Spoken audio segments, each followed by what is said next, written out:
So our next guest is from Dungarvan, a very well established brewery, Dungarvan Brewing Company, and one that's very dear to all our hearts, producing fabulous bottled beers, really good quality beers that have a huge following. And they've been doing this for quite a while. I think they celebrated a significant birthday recently, but they're a go-to Waterford craft bottled drink. Like, seriously, the quality here is just exceptional, and they carry a beautiful range of styles. But one that is particularly close to my heart is their stout, their Black Rock Stout. And of course, coming from Waterford, the home of the large bottle, and all the heritage that goes with that, it's great that this is really go-to stout, I think, regardless of where you are in Waterford, Ireland or beyond. And it travels well. I can promise you it travels well. I've done it and it sells very well. So the person who can best tell us about this is Claire Dalton. Claire Dalton from Dungarvan Brewing Company. You're very welcome. Thank you, Julie. Great to have you here, Claire. Great to be here, yeah. Good. Well, tell us, how did all this start?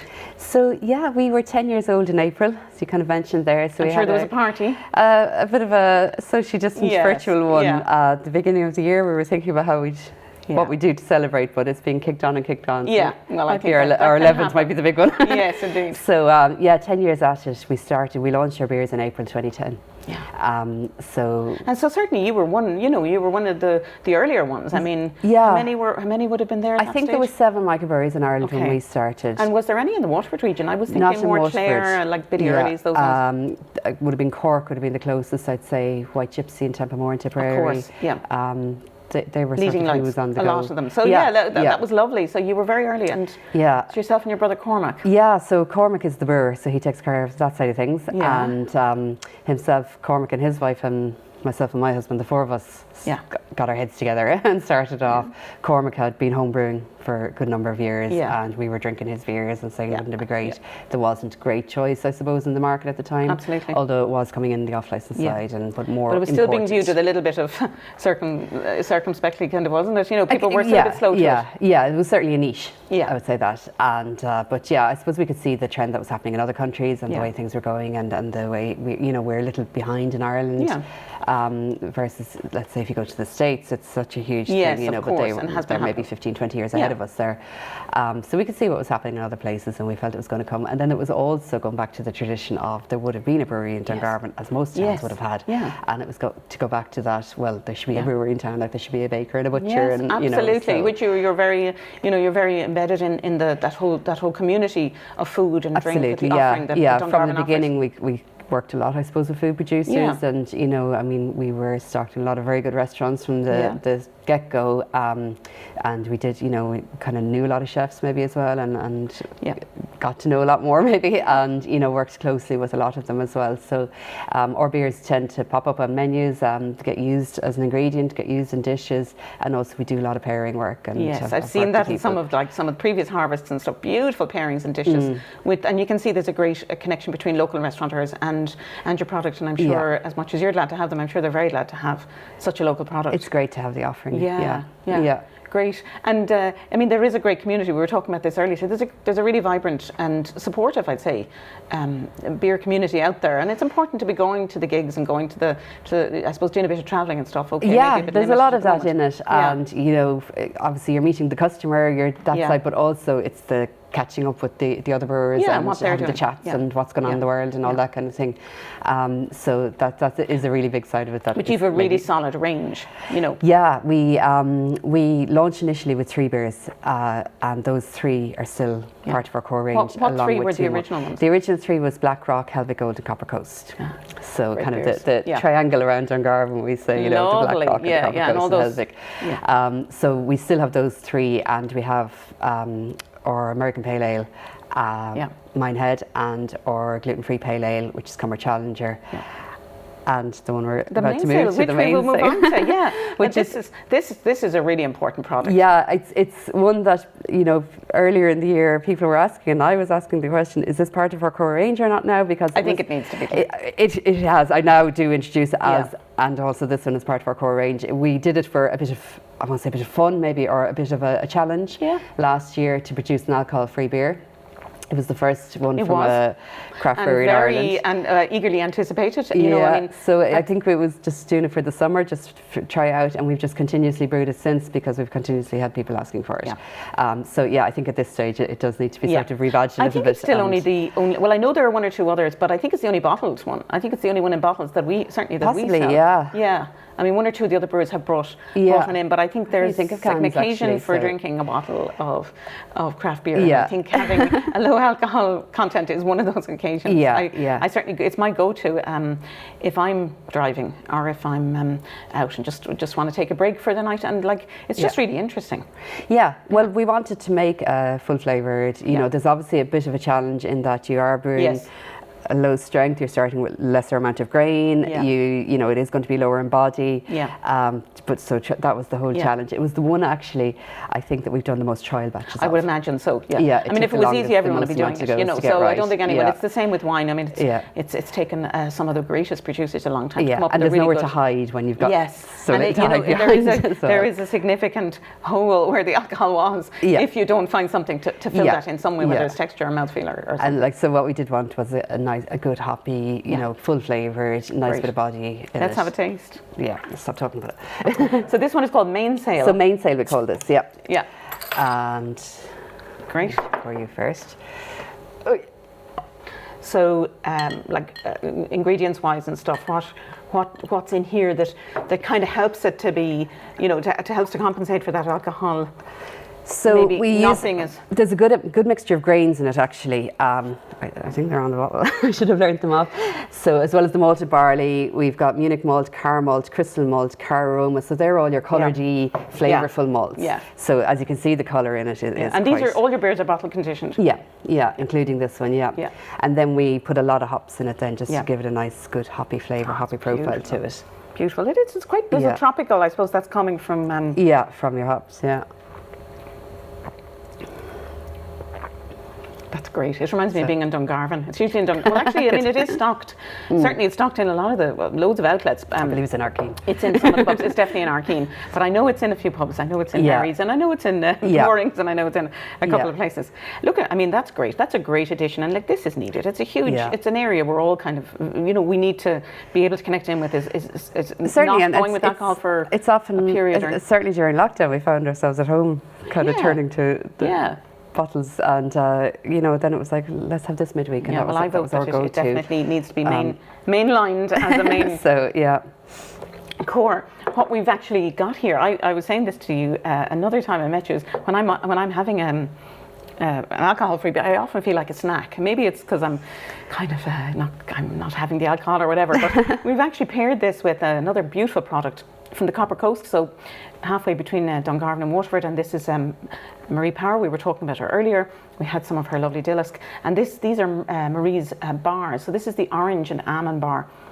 And these are all made from seeds and lovely, beautiful flavourings. Mary's a genius with flavours, and she does foraging trips, part of Waterford, Food the Waterford Way, and just like really lives, like she talks the talk, but she lives the talk as well. So really positive person to have, and her products are a great addition. So they're vegan and they're really clean treats. In fact, we've got two for both your pairings. So this is her orange bar, and it's just lovely. It's just lovely. I think the almond and the orange are just gorgeous. I think there's a bit of citra in there anyway. So there is a citrusy flavour. Yeah, so it kind of connects with it, and it's just nice if you're on the alcohol free. I think it's nice to have a treat with it.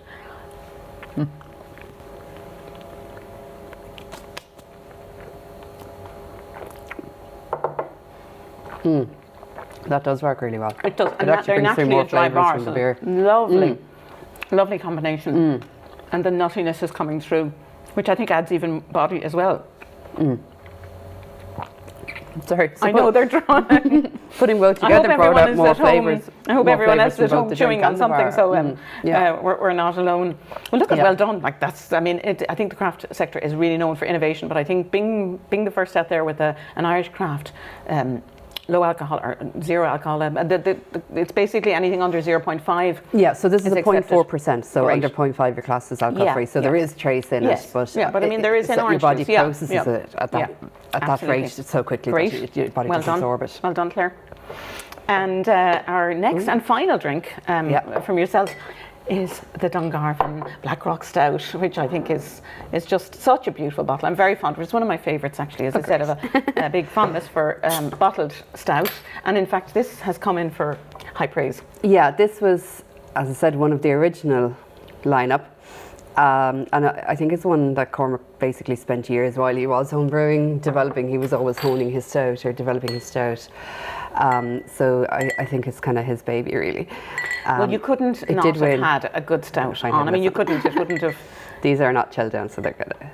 Oh, off the shelf, I think that would be. So we did enter this into a competition in our first year, and it won at the International Brewing Industry International Awards. It won a bronze, so that was sort of, yay, we've made it kind of moment, you know. Yeah, because stout is huge. I mean, and I mean, I think people who come to craft, like if you're coming from a Pilsner or a lager background, you know, you'll tend to go towards the pale ales. But if you're coming from a stout or a kind of an ale background, you know, you're going to want to go there when you get into craft. And stout in itself is actually quite a broad category. And even in the craft, there's so many new innovations coming in stout. But Irish stout is a category in itself. It's a subcategory of stout. And this would be classed as a classic Irish stout. So you've got that dry, roasty, not too bitter kind of flavour to it. There's also a nice kind of vanilla flavour that comes through on this. Yeah, and you can get a bit of caramel in. So, and it's one that I actually do. I do a lot of tastings, and often people are like, when you come to the stout at the end, like, I won't have that now. Will you just when taste they have it, and it's you know people just have it's very smooth. I mean, you know, it should have some tartness there, and it's there, but it is actually very smooth. Yeah. I mean, even in comparison, we'd say to a bottle of Guinness or something, it's all the similarities there. But I think it's actually very interesting to see how within that category you can have some, you know, variances that really suit. Yeah. Beautiful. What percentage is on that, Claire? It's 4.3. Yeah, so quite average. Yeah, a lovely sipper. And actually, we have a really nice. I mean, chocolate is often stout. You'll often get notes of chocolate and stuff. Yeah. So we had to pair it with some chocolate. I'm not sure if we've had any yet. So these are great. Amazing. Another Dungarvan company, Yvonne and Brian, lovely Dunmore. I'm saying I'm the wrong part of the county. Dungarvan couple, publicans themselves, who kind of veered away from the publican business, young family, went and did some training in Ballymaloe, and I think we're very involved in Ballymaloe. I think they were, you know, running the stall and teaching up there, Yvonne herself, and they've come up with this absolutely brilliant product. Their range of Nutrilicious being the company. They're full of energy. It's all about the product. It's all about the ingredients, the quality, and the clean treat nature of it. Yeah. And obviously, there's a big market for this. Everyone's looking for clean treats, you know, healthier lifestyle and all that. And people want something that's got high protein and, you know, is not just loading on calories and sugar for no good reason. So these are great. They're brilliant for lunch boxes, for for school lunch boxes and all sorts of things. Yeah. Or just with a coffee at 11. That's what I tend to have when I'm having my coffee. I think I love these for a little. They're brilliant. Kids love them. Bowl of sweetness kind of. Yeah, absolutely.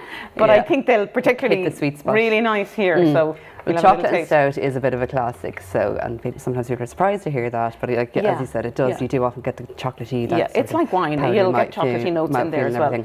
And so go for it. And this is my favourite. They do a beautiful coconut one as well. It's fabulous. But this is gorgeous. You've got dates and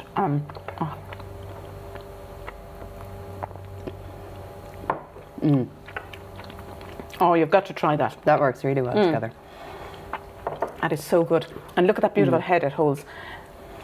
I know, as I said, I was publican's daughter, and it was all about the large bottle and the pint glass. So I'll just have to get a pint glass, although I wouldn't mind slipping a few of these too home here. They're beautiful. Well, look, Claire, every success, and keep on doing what you're doing. And thank you. It's great. I mean, it's brilliant for us who are selling these products to know that these products will travel, because obviously, you know, great interest from abroad. A lot of these stuff are now traveling all over the place, and they travel well, and we get great feedback. Particularly now, your Blackrock Stout is probably a really good one. Yeah. You know, it's a go-to. Yeah, I think for this time of year as well now. Definitely, winter is coming. I love winter. Once the dark evenings come, the stout comes out. Great. I think so. Good, and the chocolate. Oh yeah. Great. Well, look, so much interesting stuff there to explore, and hope you've enjoyed it. It's been really fun meeting the makers and. Food and drink. I do sell a lot of wine, sorry, I deflect to wine all the time. But I hope you've enjoyed the evening. It's been really pleasant meeting everyone. And just to remind you, these products are actually available in a pack from Arkeen, either at arkeen.com online and or you can come into the shop and buy one of them or all of them. And all the products are available as well in various locations, but certainly, you know, try them out. And if you come up with some of your own suggestions, even better. Thanks very much for joining us. And look, from everyone here, it's been a lot of fun. And from Food the Waterford Way, well, this is it. Enjoy.